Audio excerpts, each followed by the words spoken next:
Hello నమస్తే, నేను మీ Lata from Kakinada. ఈరోజు టాపిక్ ఏంటంటే క్యాటరాక్ట్ సర్జరీ, కంటి శుక్లం ఆపరేషన్ అయిన తర్వాత తీసుకోవాల్సిన జాగ్రత్తల గురించి మాట్లాడతాను.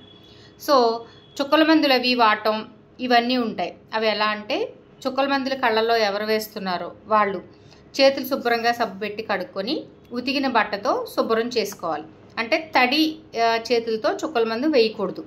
సో డ్రాప్స్ వేసినప్పుడు పేషెంట్ని కూర్చోమని లేకపోతే పడుకోమని చెప్పి కింద రెప్ప లాగి పైకి చూడమని ఒక సింగిల్ డ్రాప్ వేస్తే సరిపోతుంది.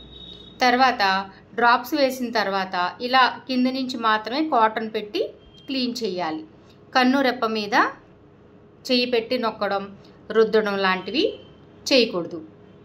అలాగే పగలంతా కళ్ళజోడు అంటే ఇలాంటి డార్క్ గ్లాసెస్ పెట్టుకోవాలి.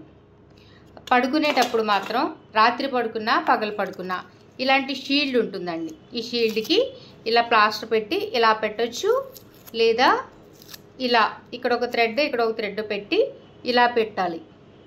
సో దానివల్ల ఏమవుతుందంటే కంటికి దెబ్బ తగలకుండా కాపాడుతుంది. నైటు పడుకున్నా పగలు పడుకున్నా నిద్దట్లో కంటికి దెబ్బ తగలకుండా. సో దీని గురించి మీకు వివరాలు ఇంకా ఎక్కువగా చెప్తున్నాను. వీడియో చేసి పెట్టాను, అది కూడా చూడండి. ఇంకా బాగా వివరంగా తెలుస్తుంది. Thank you.